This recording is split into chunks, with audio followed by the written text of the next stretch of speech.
வணக்கம். நம்மளோட பூமி பந்துக்கு வெளிச்சம் தர 2 கோள்கள்.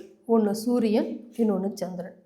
இது ஒளியை மட்டும் தருதுன்னு கேட்டால் கிடையாது. சூரியன் அப்படிங்கிறது பூமிக்கு உஷ்ணத்தையும், சந்திரன் அப்படிங்கிறது பூமிக்கு குளிர்ச்சியும் தருது. இந்த சூரிய தன்மையும் சந்திரத்தன்மையும் மனித உடல்லையும் இருக்குது. அக்குபஞ்சர் சார்ந்து இதை இன் யாங் அப்படின்னு சொல்லுவாங்க. நம்ம மனித உடம்புல சூரியத்தன்மை சந்திரத்தன்மை எங்கே இருக்குதுன்னு பார்க்கலாம். இப்போ மனித உடலோட மத்திய பகுதி சென்டர் ஆஃப் மாஸ் எதுன்னு பார்த்தீங்கன்னா தொப்புள் தான். இந்த தொப்புளை மத்திய பகுதியை வச்சு உடம்பை 2ஆக பிரிக்கணும்.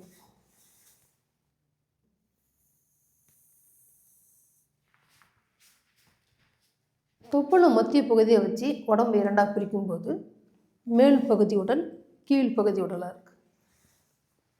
இப்போ கீழ்ப்பகுதி உடல் அப்படிங்கிறது சந்திரத்தன்மை கொண்டது.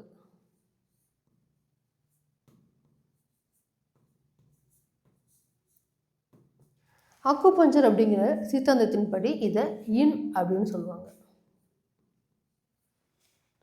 தொப்புளுக்கு மேல் பகுதி உடல் வந்து பார்த்திங்கன்னா சூரியத்தன்மைன்னு சொல்லுவாங்க.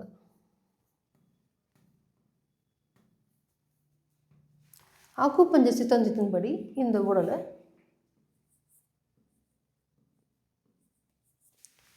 யாங்குன்னு சொல்லுவாங்க. இப்போ ஒரு மனித உடல் தொப்புளை மத்தியமாக வச்சு 2ஆக பிரிக்கப்படுது. தொப்புளுக்கு கீழ்ப்பகுதி உடல் வந்து பார்த்திங்கன்னா சந்திரத்தன்மையாகவும், தொப்புளுக்கு மேல் பகுதி உடல் வந்து பார்த்திங்கன்னா சூரியத்தன்மையாகவும் இயற்கையாக இருக்கும். எந்த ஒரு விஷயத்தையும் கண்காணிக்க கட்டுப்படுத்த ஒரு ஆள் தேவை. அப்படி பார்க்கும்போது கீழ்ப்பகுதி உடலில் சந்திரன் இருக்குது. இதை கண்காணிக்க கட்டுப்படுத்த நம்ம உள்ளங்கால்களில் சூரியத்தன்மை இருக்குது.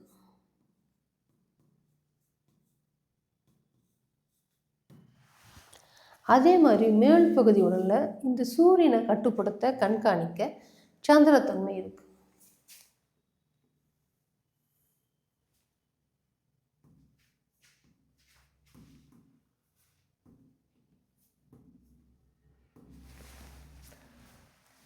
ஒரு மனித உடலை நம்ம இப்போ 2ஆக பிரிச்சிருக்கோம். இப்போ சூரியன் அப்படின்னு எப்படி இருக்கும்? நல்லா தகதகன்னு கொதிக்கும், உஷ்ணமாக இருக்கும். அப்போ நம்ம உள்ளங்கால்கள் எப்படி இருக்கணும் அப்படின்னா கதகதப்பாக இருக்கணும். சூடு கிடையாது, கதகதப்பு. ரெண்டுக்கும் வித்தியாசம் இருக்குது. சூடு அப்படிங்கிறது வேறு, கதகதப்பு அப்படிங்கிறது வேறு. நம்ம உள்ளங்கால்கள் அப்படிங்கிறது, அதாவது நம்ம இப்போ உள்ளங்கையில் வெள்ளையாக தோல் இருக்கு இல்லையா, இதேமாரி நம்ம உள்ளங்கால்கூடிய அந்த தோல் பகுதி தொட்டு பார்த்திங்கன்னா கதகதப்பாக இருக்கணும். கதகதப்பாக இருக்குது அப்படின்னா அங்கே சூரியத்தன்மை இருக்குதுன்னு அர்த்தம். அப்போ அது சந்திரனை மெயின்டைன் பண்ணணும். அப்போ கீழ்ப்பகுதி உடல் சார்ந்த நோய்கள் உண்டாகாமல் ஆரோக்கியமாக இருப்பாங்க. இப்போ சந்திரன் அப்படிங்கிறது குளிர்ச்சி. அப்போ உங்கள் உச்சந்தலை அப்படிங்கிறது குளிர்ந்து இருக்கணும்.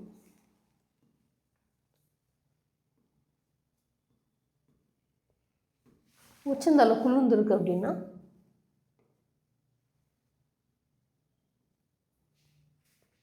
அங்கே சந்திரன் ஒழுங்காக பராமரிக்கணும்னு அர்த்தம். அப்போ உங்கள் மேல் பகுதி உடல் வந்து பார்த்திங்கன்னா ஆரோக்கியமாக இருக்குன்னு அர்த்தம். ஆனால் இன்றைய காலத்தில் அப்படி இருக்கான்னு கேட்டால் இல்லை, அது ரிவர்ஸ் ஆகிடுச்சு. உள்ளங்கால் அப்படிங்கிறது கதகதப்பாக இருக்கணும். ஆனால் இன்றைக்கி காலத்தில் நம்ம உள்ளங்கால்கள் அப்படிங்கிறது சில்லிட்டு தான் இருக்குது. கதகதப்பு இல்லாமல் சில்லிட்டு இருக்குது. அப்படி சில்லிட்டு இருக்குது அப்படிங்கும்போது என்ன ஆகுனா இங்கே சூரியத்தன்மை இல்லை.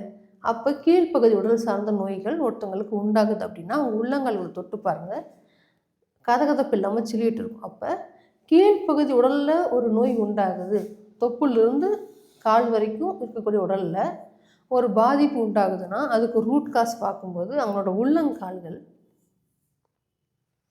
கதகதப்பு இல்லாமல் இருக்கிறது தான் ஒரு முக்கியமான காரணமாக இருக்கும்.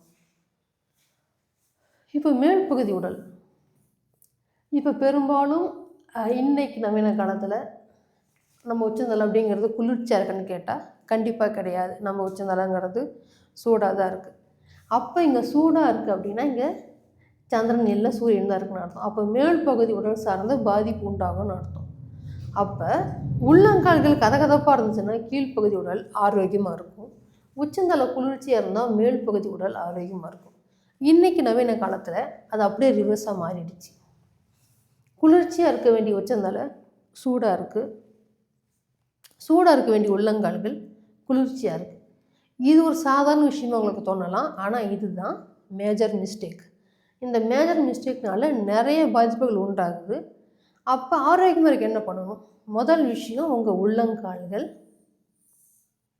கதகதப்பாக இருக்கணும். இதுக்கு என்ன பண்ணலாம்? விலையை பற்றி கவலைப்படாமல் நீங்கள் ஒரு நல்ல லெதர் செப்பல் பயன்படுத்தலாம். சிந்தட்டிக் லெதர் கிடையாது, ஒரிஜினல் லெதர், நிஜமான மாட்டுத்தோலை செய்யப்பட்ட ஒரு செருப்பு. அது இறந்து போன மாட்டோட தோலாக இருந்தாலும் அதுலேருந்து ஒரு யாங் எனர்ஜி, அதாவது ஒரு கதகதப்பு வந்துக்கிட்டே இருக்கும். அந்த கதகதப்பு மாட்டுத்தோலை செய்யப்பட்ட செருப்பில் உங்கள் உள்ளங்கால் மாட்டும் என்னாகுன்னா, இந்த கதகதப்பு உங்கள் உள்ளங்காலுக்கு கிடைக்கும். அப்போ உங்கள் உள்ளங்காலுக்கு அத்தியாவசியம் இருக்கக்கூடிய கதகதப்பு தன்மை லெதர் செப்பல் மூலமாக கிடைக்கும். ஒருவேளை உங்கள் வீட்டில் டைல்ஸ் இருக்குது, மார்பிள்ஸ் போட்டிருக்கீங்க அப்படின்னா வீட்டுக்குள்ளாலேயே நீங்கள் வெறுங்கால் நடக்கிறது ரொம்பவும் தவறு. நிறைய நபர்கள் நீங்கள் அனுபவிச்சிருப்பீங்க. நீங்கள் புதுசாக வீடு மாதிரி போகும்போது, புது வீட்டில் டைல்ஸ் போட்டிருக்காங்கும்போது, அதை சிமெண்ட்டு தரையிலேருந்து டைல்ஸ் வீட்டுக்கு மாறுறீங்க அப்படிங்கும்போது நிறைய பேருக்கு உடல்நிலை கெட்டு போயிடும். அதுக்கு காரணம் என்ன? இதுதான். சிமெண்ட்டு தரை அப்படிங்கும்போது ஆல்மோஸ்ட் உங்களுக்கு கால் மேட்ச் ஆகிடும். இதே நீங்கள் டைல்ஸ் தரை, மொசைக் தரை போகும்போது அந்த தரையோட குளிர்ச்சி உங்கள் உள்ளங்காலுக்கு கொஞ்சம் நெஞ்ச கதகதப்பையும் உறிஞ்சி எடுத்துடும். அப்போ இந்த மாதிரி இருக்கவங்க வீட்டுக்குள்ளாலையும் செருப்பு போடணும். வீட்டுக்கு வெளியே நான் லெதர் செப்பல் போடுறேன், வீட்டுக்குள்ளே என்ன போடலான்னு கேட்டிங்கன்னா அக்கு ப்ரெஷர் செப்பல் போடலாம். அதாவது முள்ளாக இருக்கும்.